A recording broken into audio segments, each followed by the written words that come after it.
Ola, como están? A oposición aínda non puido analizar polo miúdo os orzamentos municipais de 2014, pero hoxe xa puidemos escoitar unha primeira valoración das contas por parte de PSOE e BNG. Como era de esperar, nin uns nin os outros están satisfeitos co proxecto presentado pola concelleira Cecilia Sierra. Entenden que os obxectivos que Edil lle puxo os presupostos, iso de que son expansivos e promotores do emprego, non se van a axustar á realidade.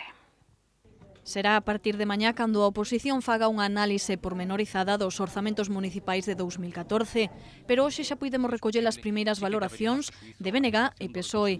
A espera de ler a letra pequena das contas, os nacionalistas xa teñen claro que non comparten o optimismo da concelleira de Facenda, Cecilia Sierra. Estes orzamentos son un bluff de orzamentos, non? Que estes orzamentos nin son expansivos, nin moito menos dinamizadores da economía, non? E o mellor exemplo é o propio capítulo de investimentos, non?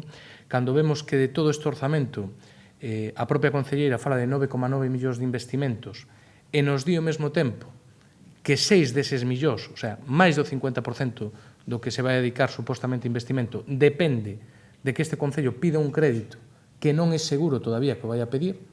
O que nos está dicindo é que de momento neses orzamentos só está garantido 3,3 millóns de investimento. Ademais, o BNG cree que con estes orzamentos o goberno local trata de enmendar erros pasados da súa xestión. Rubén Cela sostén que se nas contas de 2014 hai que apostar decididamente polo emprego é porque se permitiu que Compostela chegara aos 9.000 parados. E o mesmo en relación aos servizos sociais. Si nesta ocasión hai que reforzar o ámbito social, que nós creemos que hai que facelo, entre outras cousas, é porque as anteriores políticas a nivel local e tamén autonómico e de Estado en materia laboral, económica e social nos teñen levado a ter a máis de 22.000 persoas en risco de exclusión social hoxe en Santiago ou a máis de 4.000 nunha situación de pobreza extrema. O PSOE tamén cree que os orzamentos presentados onte por Cecilia Sierra teñen moito de propaganda. Ademais, Paco Reyes advirte que haberá que esperar a coñecer cal é a execución das contas. Porque tamén o ano pasado e o ano anterior ian ser uns orzamentos de promoción de emprego e o remate non foi así, ian ser uns orzamentos de defensa dos servizos sociais e o remate non foi así, iban ser uns orzamentos de investimento, sí que había investimentos, pero non os executaron. Lembremos que o ano pasado a execución estaba ao redor do 19,6% do total, o que é increíble nun momento de crise como esta, e polo que vimos do avance da liquidación dos orzamentos do 2013, neste momento estaríamos un pouquiño máis alá, un 20%. Reyes insiste en que o goberno local minte cando fala da débeda do Concello porque os datos do Ministerio de Facenda demostran que esa débeda pasou de 58 millóns de euros en 2011 a 63 millóns en 2012. Nese sentido, o voceiro socialista parecelle sospeitoso que o PP recurra ao crédito nos orzamentos de 2014. Tamén é sospeitoso que as finanzas deles están tan ben estructuradas que se plantexan a posibilidade dun crédito de 6 millóns de euros. Habería que preguntar para qué, evidentemente. Supoñemos que palo mesmo que cando necesitaban un crédito para a tesorería de 3 millóns pediron prácticamente 13 millóns. É dicir, supoño que o que queren facer outra vez é darlle negocio aos bancos, eso sí, pagado polo peto de todos os veciños e veciñas da nosa Compostela. O voceiro do PSOE tamén cuestionou a decisión do goberno local de subcontratar algúns servizos para compensar a imposibilidade legal de cubrir as xubilacións de traballadores municipais. Por certo, que Paco Reyes presentou hoxe un escrito dirixido ao Consello Galego da Competencia no que denuncia as supostas irregularidades do prego do concurso convocado polo Goberno para elixir a empresa que redactará a reforma do Plan Especial do Casco Histórico. O voceiro socialista insiste en que non se está a respectar a liberdade de competencia neste proceso.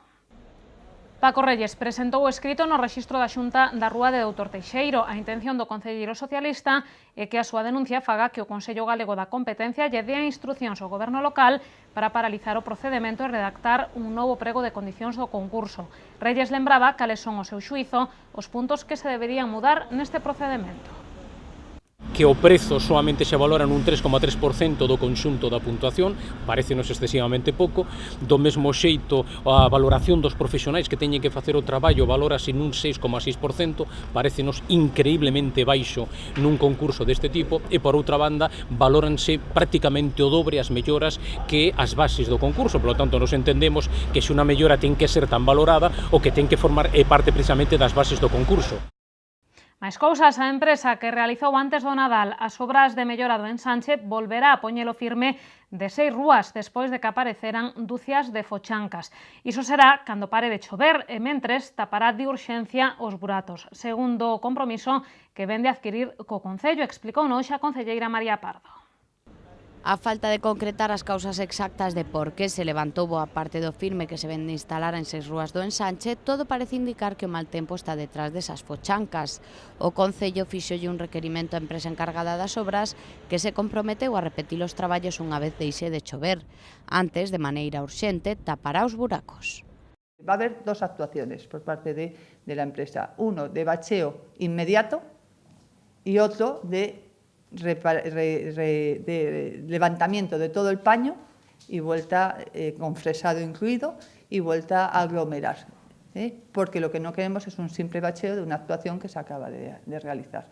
El bacheo se va a hacer porque hay previsión de que siga lloviendo en las próximas, por lo menos no os pongáis muy tristes, pero en las próximas semanas eso parece. Entonces, si hay algún día en que en estos próximos días deje de llover, se bacheará, pero en cuanto haya una semana de buen tiempo se hará los paños enteros. No queremos un remiendo, digamos.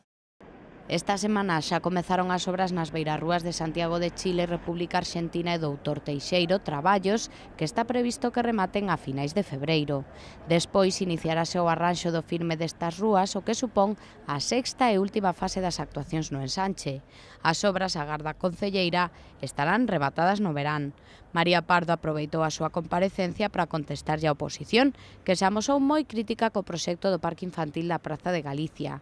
Como lles contamos, o PSOE pediu a paralización dos traballos ata ter un estudo da contaminación ambiental da zona, unha demanda que a concelleira de Urbanismo cualifica de oportunismo político. Qué casualidad que llegue justo después de Burgos y Galmonal, ¿no? Es oportunismo político. El proyecto de Plaza Galicia yo creo que salió por primera vez publicado en un periódico y anunciado por mí en el mes de julio. En ningún momento, ni en urbanismo, ni en parques y jardines, se ha recibido ninguna solicitud ni del Bloque ni del Partido Socialista solicitando ninguna paralización. Es más, han participado en la mesa de contratación y nunca han manifestado ninguna intención de solicitar su paralización. Eso sí, ahora que pasa estas cosas en Burgos y que además reciben apoyo en otras ciudades, bueno, pues vamos a buscar en Santiago de Compostela qué obras podemos paralizar.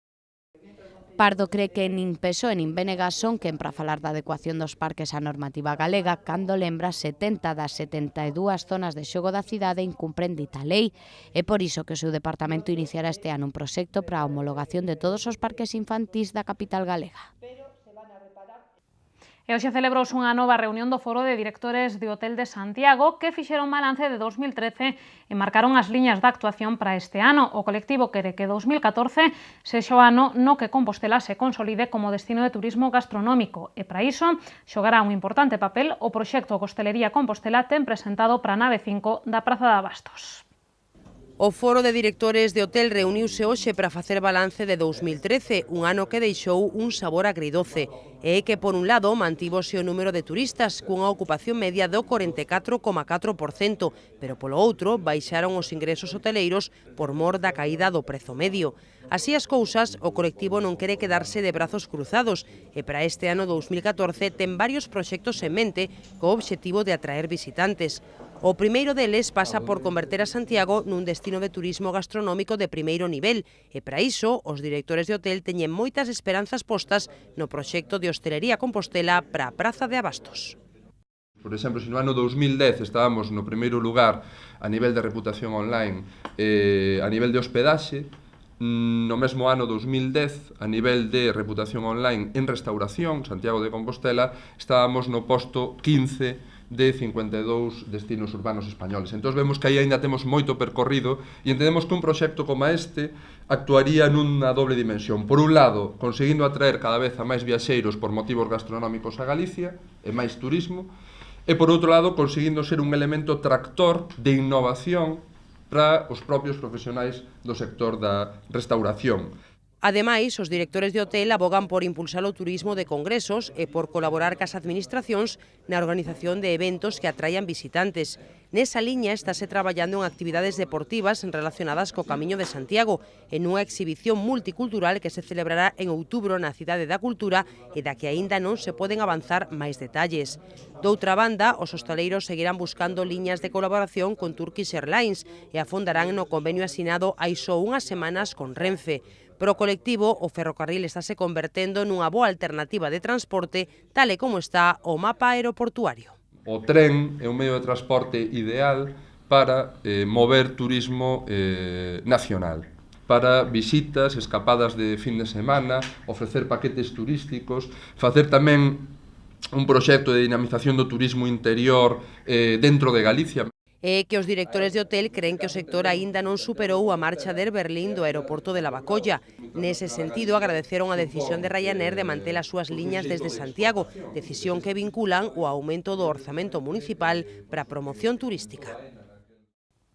Quedamos precisamente nun dos hotéis máis importantes da cidade, no Hostal dos Reis Católicos, que hoxe acolleu a semifinal noroeste da Nariz de Ouro. O certame, que xa chega a súa 13ª edición, permitirá escoller o mellor sumiller galego ou castelán leonés, que terá unha praza na final do concurso. Ademais, os sumilleres que hoxe participaron na cita convertíronse no xurado dos mellores viños de España. A xornada completouse cunha sección aberta ao público. Os mellores sumilleres de Galicia e León deronse cita hoxe no Hostal dos Reis Católicos na semifinal da Nariz de Ouro, que xa cumpre 23 anos de existencia. Só un dos máis de 20 catadores optan a unha praza na final que se celebrará en Madrid, en a que xa estivo unha sumiller compostelá que este ano repite experiencia.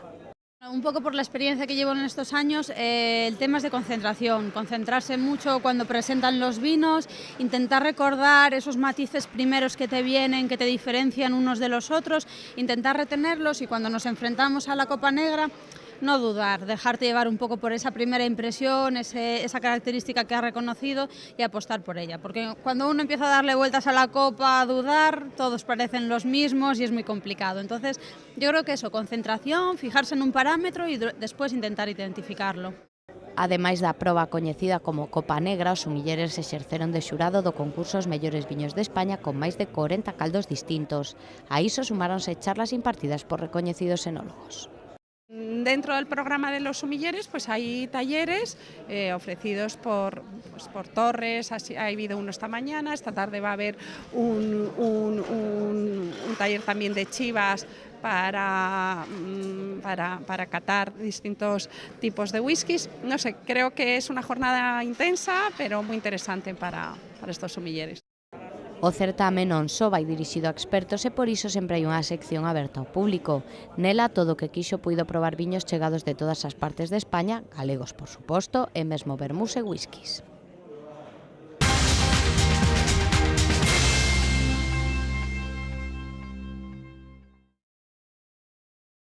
O Concello de Ames contará cunha nova escola infantil pertencente á rede da Xunta. O centro, que se ubicará en Bertamiráns, poderá ser unha realidade despois do convenio asinado esta mañá entre a conselleira de Traballo e Benestar, Beatriz Mato, e o alcalde amiense, Santiago Amor.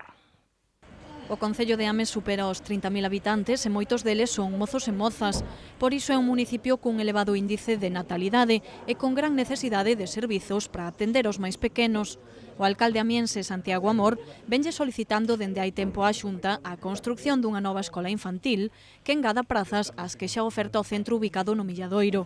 Esta mañá o rexedor asinou un convenio coa conselleira de Traballo e Benestar, Beatriz Mato, para facer realidade esta petición. Queremos facer unha Galicia mellor, queremos facer unha Galicia moito máis amable para a natalidade e por eso dende a Xunta de Galicia estamos a desenvolver un plan de dinamización demográfica donde evidentemente as circunstancias que acompañan a este concello, un concello que é importante non só para a comarca de Santiago, sino tamén para Galicia, son as circunstancias que nos gustaría ver reflectidas en todos os concellos de Galicia de cara á natalidade. Falamos de xente moza, de xente que vive neste concello, pois decía o alcalde, máis de 30.000 persoas. O alcalde de Ames mostrouse moi satisfeito co acordo. Esta escola infantil, que se ubicará en Bertamiráns, ofertará 82 prazas, polo que a rede de centros da Xunta contará neste concello cun total de 184. Aquí está o compromiso, aquí está a firma deste convenio da Xunta de Galicia para dotar a toda a cidadanía e para dotar dese novo equipamento tan necesario. Creo que a zona onde se vai a ubicar esta escola infantil é a zona, unha das mellores de Bertamirás, a carón do Paseo Fluvial, nunha zona de expansión residencial e moi céntrica. A Xunta investirá na construción desta escola infantil 800.000 euros.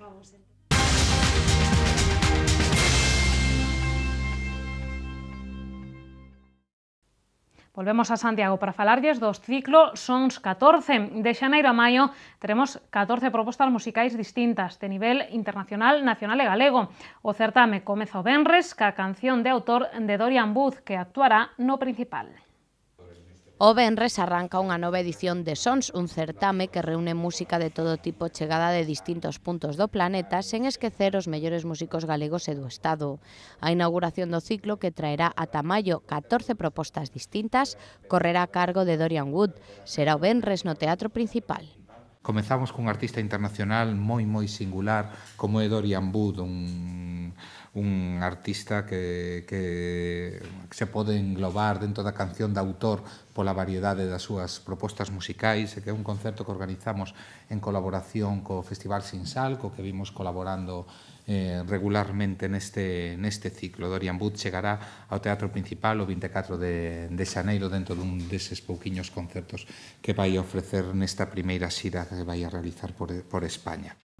A nivel internacional tamén está previsto que nos visite Utelemper cun recital sobre Pablo Neruda ou a banda xitano-rumana Fanfar Giocarlia.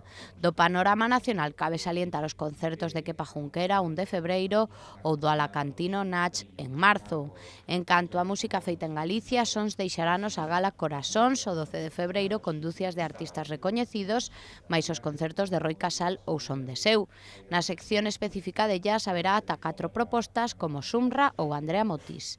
Dende o Departamento de Cultura están pendentes de pechar 2 incorporacións máis ao programa con artistas internacionais de renome. As entradas para o resto dos concertos xa están á venda nas canles digitais habituais e na billeteira do Teatro Principal. Os prezos van dende os 8 aos 25 euros dependendo do artista. Máis suxestións para o seu tempo de lecer na nosa axenda cultural.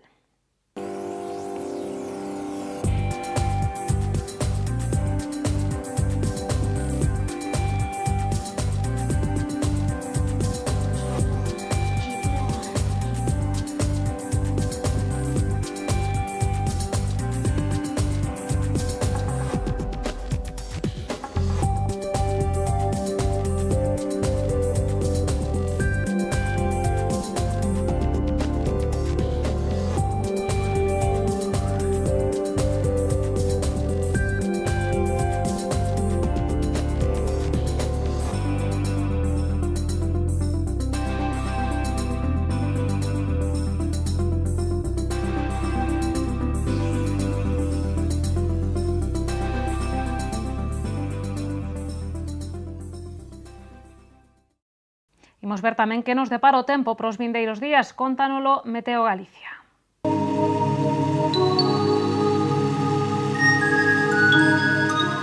Pedras de Santiago ofrécelle a información do tempo.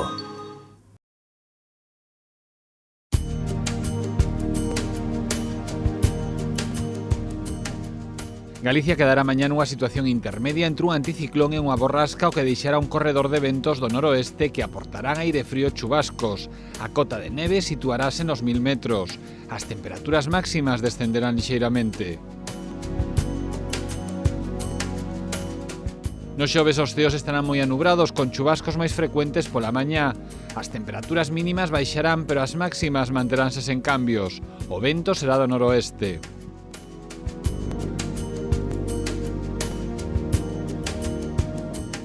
Para o venres agárdanse ceos moi anubrados con chuvias febles tipo orballo.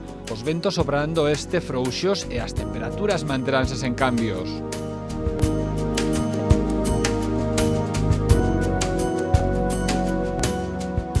Mañá en Santiago teremos ceos con intervalos anubrados con chubascos e ventos moderados do noroeste. As temperaturas mínimas non cambiarán e as máximas baixarán lixeiramente.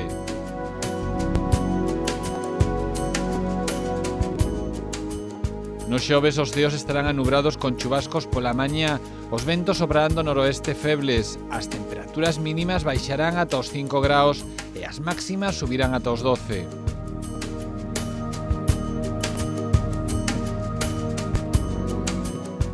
Pero o venres agárdanse ceos anubrados, sobre todo pola tarde. O vento será do leste, frouxo pola mañá e moderado pola tarde, e as temperaturas manteránse sen cambios significativos.